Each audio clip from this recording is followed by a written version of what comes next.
You're scrolling, everyone's performing, everyone's selling, everyone's screaming into the void, begging to be noticed. Look at me, validate me, tell me I matter. The feed is a theater of desperation, a carnival of curated lies where people trade their souls for hearts and their truth for approval. And you've felt it, haven't you? That gnawing hunger, that ache in your chest when a post falls flat, when nobody reacts, when the silence confirms what you've always feared, that maybe you don't matter at all. You refresh, you check, you post again, you perform harder, because in this world, if you're not seen, you don't exist, right? Wrong. There's another kind of person walking among us, rare, almost invisible, moving through the noise like a ghost through walls. They don't post their thoughts. They don't broadcast their achievements. They don't perform their personality for strangers. They simply are. And here's what terrifies the attention seekers, what confuses the performers, what breaks the algorithm's brain. These people are more powerful than everyone else combined. They don't need to be seen because they've already seen themselves. They don't crave validation because they've validated their own existence. They don't perform because they've transcended the stage entirely. Alan Watts called them the ones who have nothing to prove. Jung spoke of their integrated shadow. The Stoics knew them as the truly free. But society? Society calls them weird, antisocial, arrogant, cold. Because a culture built on performance can't comprehend someone who refuses to play. Think about it. Every like is a leash. Every follower is a master. Every notification is a chain, pulling you back to the stage, reminding you that your worth is measured in metrics, your value determined by strangers, your identity validated by people who don't even know your real name. You think you're connecting. You're actually fracturing. You think you're being seen. You're actually disappearing. You think you're building an identity. You're actually renting one from an algorithm that profits from your insecurity. The ones who don't need attention, they've already escaped this prison. They've committed the ultimate act of rebellion in a surveillance society. They've made themselves unseen by choice, and paradoxically, mysteriously, impossibly. That makes them the most interesting people in the room, because power doesn't announce itself. It doesn't need to. Real confidence doesn't perform. It simply exists. True depth doesn't broadcast. It waits to be discovered. This is about the psychology of the invisible, the ones who've mastered the art of not needing, the rare souls who've cracked the code that everyone else is desperately Googling. How to be whole without an audience. You're about to discover why the people who don't seek attention are the ones everyone secretly watches. Why silence is more seductive than noise. Why the blank profile is more intriguing than the curated feed. And most importantly, how you can join them. How you can shed the pathetic skin of the validation seeker and step into the quiet power of someone who needs nothing from anyone. But I'm warning you now, this transformation isn't comfortable. It requires you to face the terrifying truth that you've been addicted, that you've been performing, that the person you've been presenting online isn't you. It's a desperate avatar begging for love from strangers. The ones who don't need attention didn't get there by accident. They got there by dying to their old self, by killing the performer, by silencing the desperate child inside who never felt seen. And when that old self dies, something ancient, something powerful, something unbothered rises from the ashes.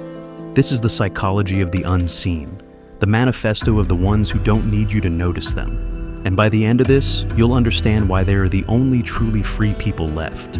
Are you ready to stop performing? Are you ready to become unknown? Are you ready to discover that the less you need to be seen, the more powerfully you exist? Then stop scrolling, stop checking, stop performing, and listen. Because what comes next will either transform you completely or send you running back to the feed, desperate to post about what you've just learned. The choice, as always, is yours. But know this, the ones who don't need attention are already free, and they're not coming back for you. Let's talk about what happened to you, not by accident, not naturally, but by design. 10 years ago, you weren't like this. You didn't wake up and immediately check how many people acknowledged your existence.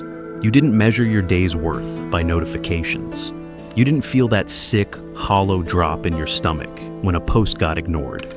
You weren't addicted to being seen. But then they built the machine, and the machine learned exactly which buttons to press.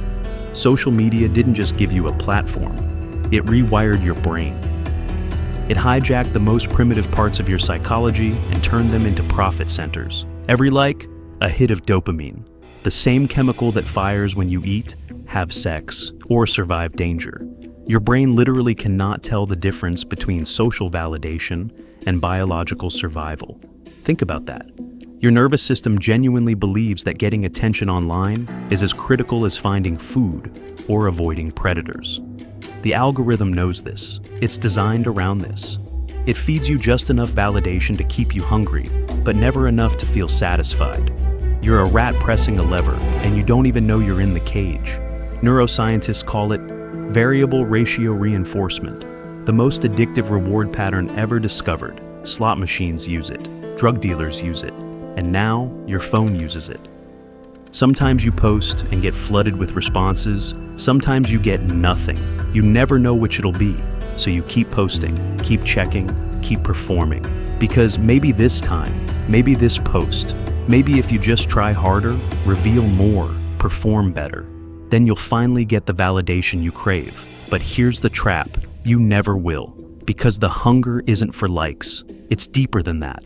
Alan Watts understood this half a century before Instagram existed. He said we spend our entire lives constructing a false self, an ego, a mask, a character we perform for others. And that character needs constant reinforcement. Without an audience, it starts to dissolve. Without validation, it begins to die. So you feed it, post after post, story after story, carefully curated moments that scream, I exist, I matter. Please confirm that I'm real. But you're not building an identity. You're renting one from strangers. Every comment is a permission slip. Every share is a validation stamp. Every follower is another voice in the jury, deciding whether you're worthy of existing. And the verdict is never final. You're on trial every single day. This is what mirror neurons have done to you in the digital age. These brain cells evolved to help us understand others by mimicking their emotions, their actions, their responses. In real life, they help you empathize. They help you connect. Online, they've turned you into a performer obsessed with your own reflection. You don't post for yourself anymore. You post imagining how others will see it. You craft your words, filter your photos, edit your life through the anticipated gaze of an invisible audience. You've become a third-person narrator of your own existence. And here's the shameful truth you need to hear. You've become predictable. Every time you post that subtle flex, every time you share that vulnerable moment calculated to seem authentic, every time you perform humility or broadcast success, you're following a script, the same script everyone else is reading from. The machine has trained you so well that you can't even see it anymore. You think you're expressing yourself. You're actually performing a role. You think you're connecting. You're actually isolating yourself behind a carefully constructed avatar that's terrified of being exposed as empty. The people who don't need attention, they've seen through this horror show. They've recognized that every post is a plea. Every share is a cry for help. Every carefully crafted caption is a desperate whisper asking, "Do I matter?" And they've stopped asking the question entirely because they already know the answer. Not from likes, not from followers, not from the hollow validation of strangers who'd scroll past their funeral announcement without blinking. They know it from within.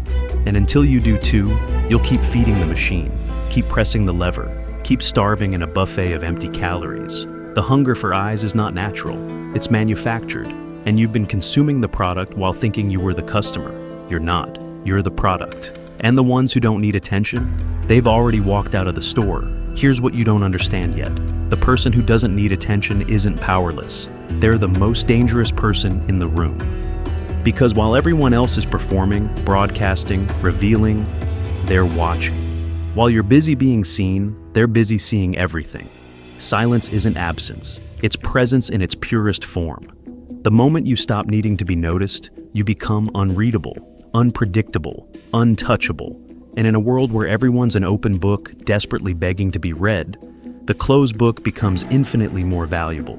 Think about it. When someone posts constantly, you know them.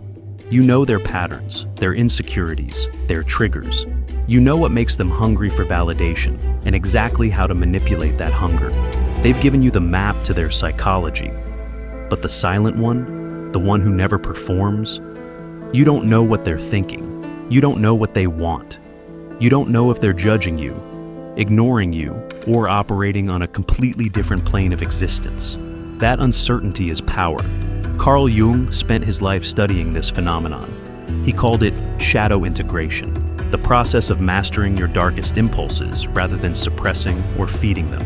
Most people do one of two things with their need for attention. They either shame it and pretend it doesn't exist, or they surrender to it completely and become slaves to validation. Both are weakness. The integrated person, the one who's done the work, acknowledges the hunger but refuses to be controlled by it. They've sat with the uncomfortable truth.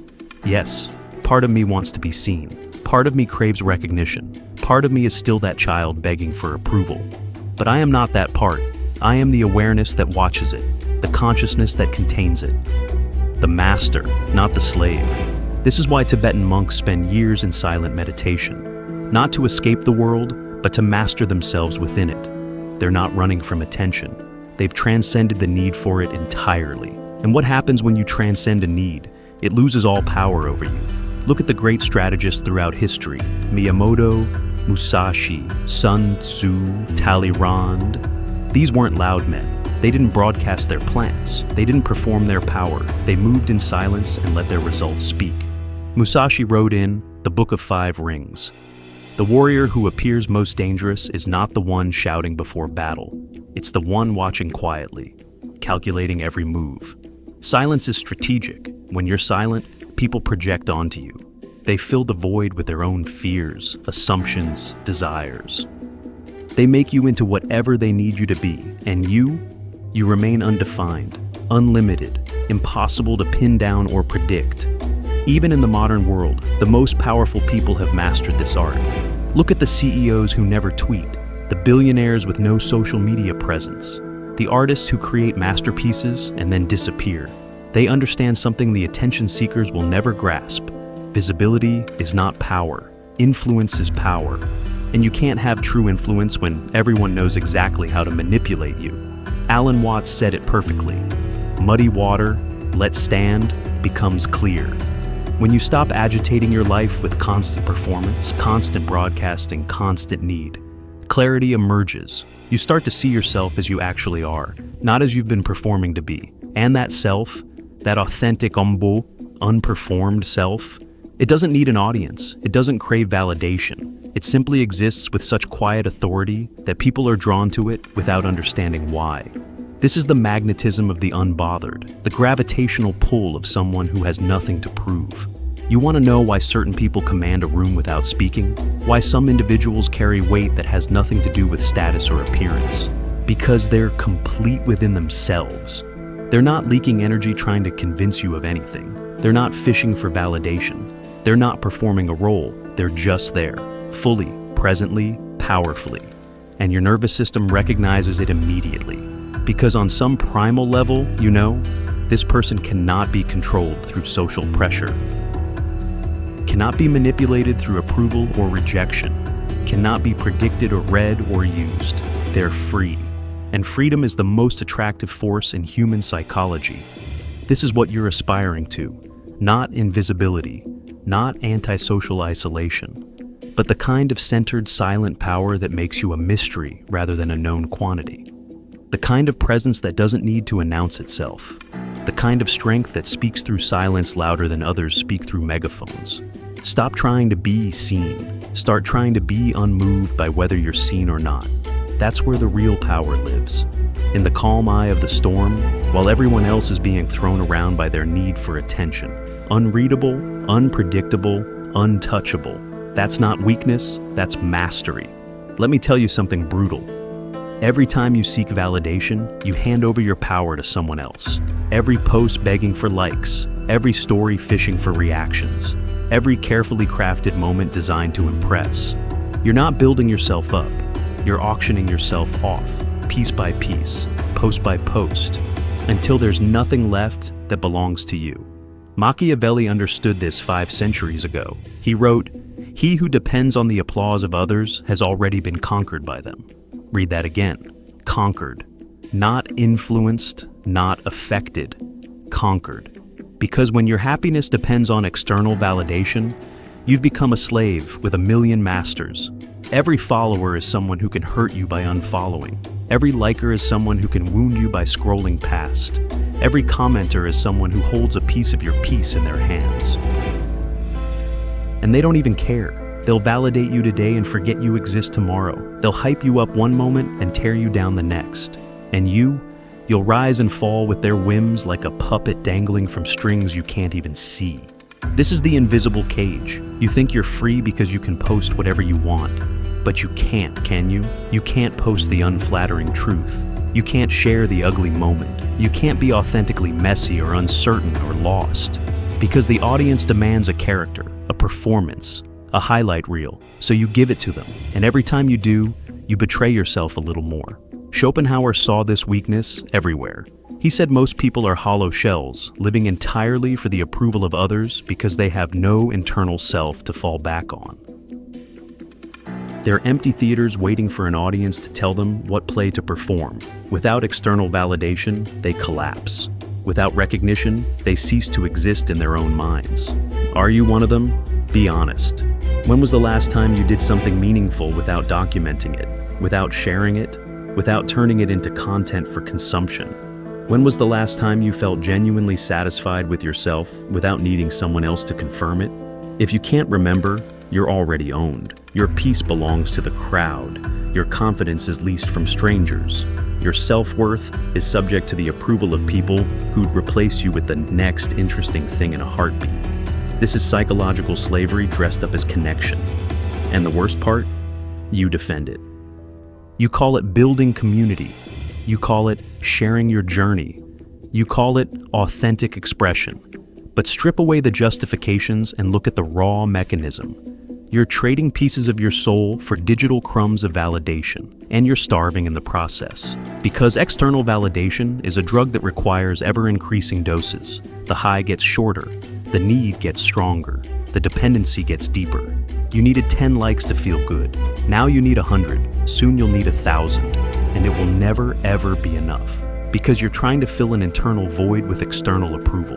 And that's like trying to quench thirst by pouring water on your head. The ones who don't need attention, they've stopped this insanity. They've reclaimed their power by refusing to hand it over. They've built an internal foundation so solid that external opinion becomes irrelevant noise. They've become ungovernable, and that terrifies a system built on keeping you dependent, desperate, and easy to control through social pressure. You want freedom, real freedom? Stop asking permission to exist. Stop seeking confirmation that you matter. Stop giving strangers the power to determine your worth. Your attention-seeking isn't connection, it's submission. And the moment you see that clearly, truly see it, you'll feel something rise up inside you.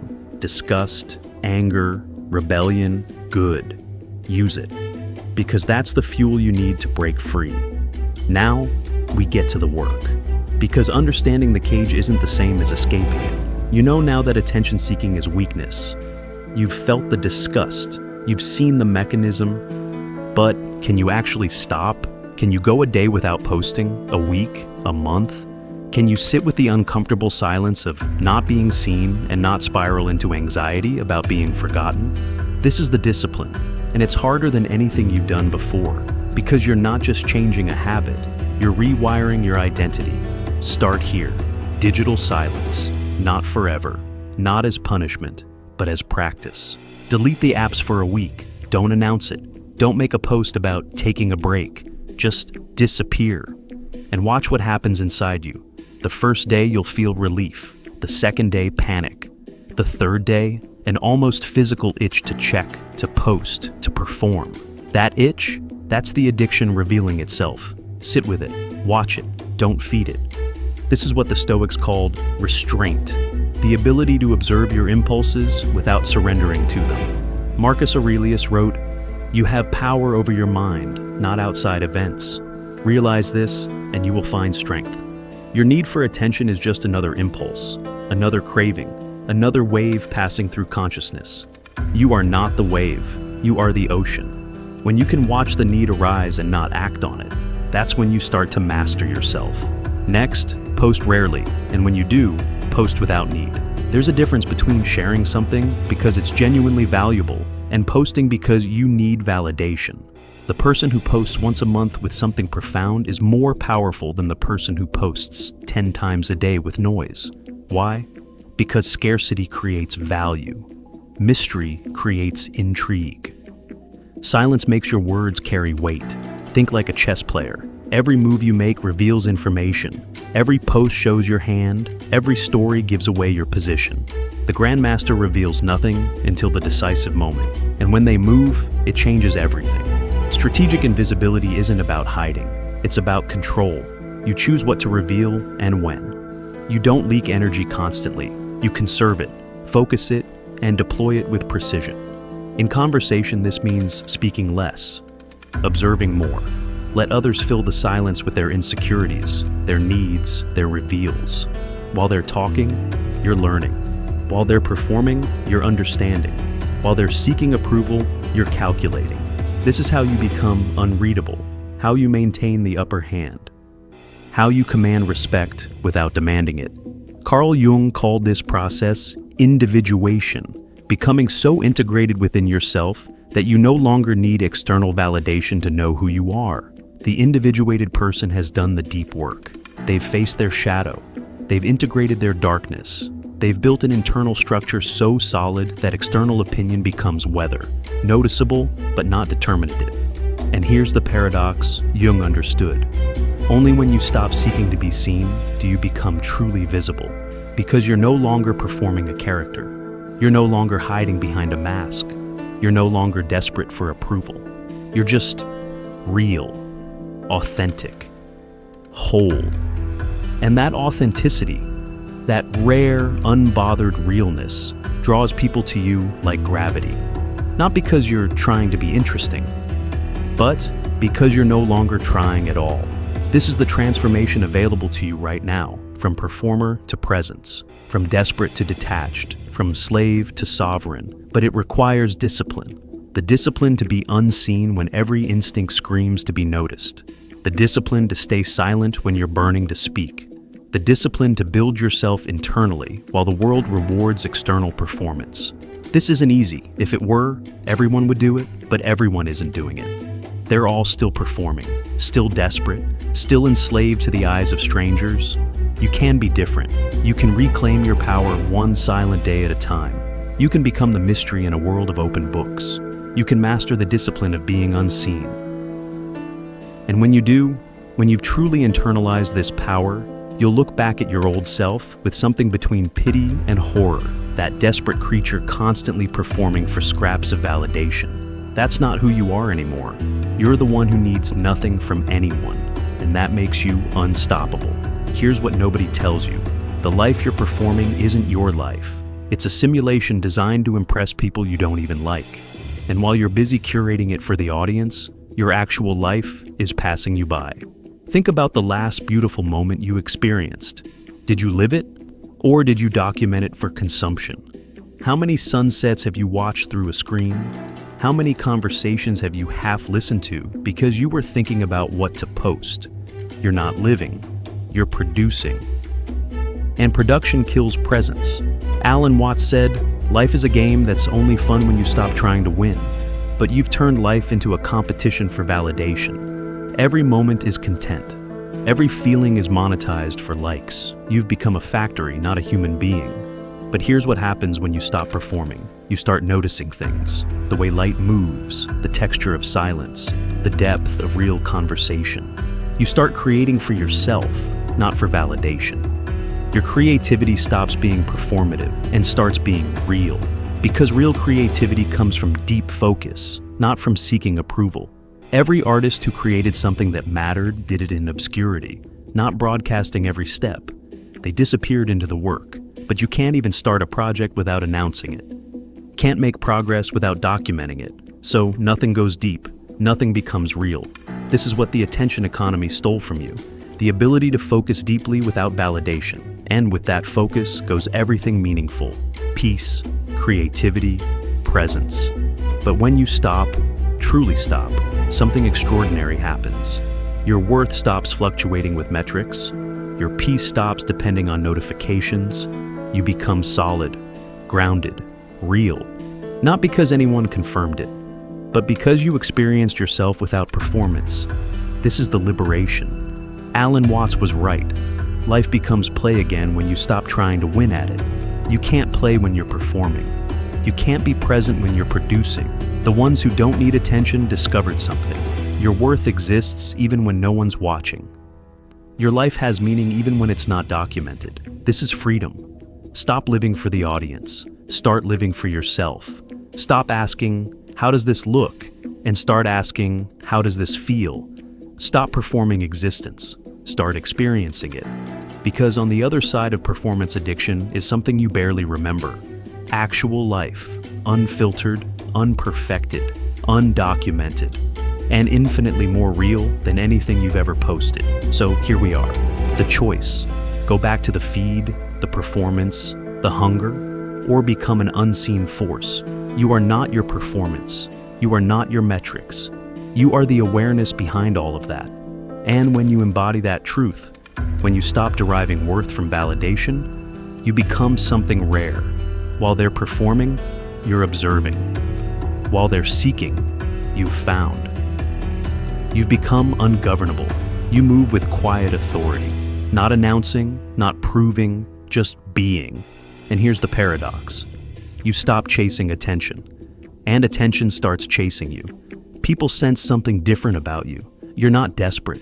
You're not performing, and that makes you magnetic. Everyone else is frantically begging to be read. You're a mystery. You command respect without seeking it, create impact without broadcasting it. This is restraint in a world of exhibition. The people who truly influenced you weren't performers. They were the quiet ones, the ones whose presence announced itself. They were unseen forces, not by seeking more attention, but by needing less of it. This is what you're becoming, complete, uncontrollable, unpredictable. You become respected automatically. Remembered precisely because you weren't trying to be. While everyone screamed into the void, you were silent. This is the transformation, from performer to presence, from desperate to detached. Strip away the need, the performance, the dependency. What remains? You, pure, unperformed, an unseen force, silent, free. More powerful than when you were trying to prove it. Welcome to the other side. Every scroll is a surrender. The world is addicted to being seen. But you're different now. You've seen through it. Now comes the quiet rebellion. Not announced, not performed, but lived. The rebellion of logging off, of staying silent, of building yourself in darkness. This isn't about becoming antisocial. It's about becoming sovereign. The ones who rise refuse to play the game everyone else is losing. They disappear and do the work. This channel is for thinkers, for those tired of performing, tired of being slaves to strangers' opinions. The world is addicted to being seen. You'll win by disappearing, long enough to find yourself, long enough to become the unseen force. The quiet rebellion starts now, with silence, your silence. And in that silence, you'll find what you've been searching for, yourself, unperformed, unbothered,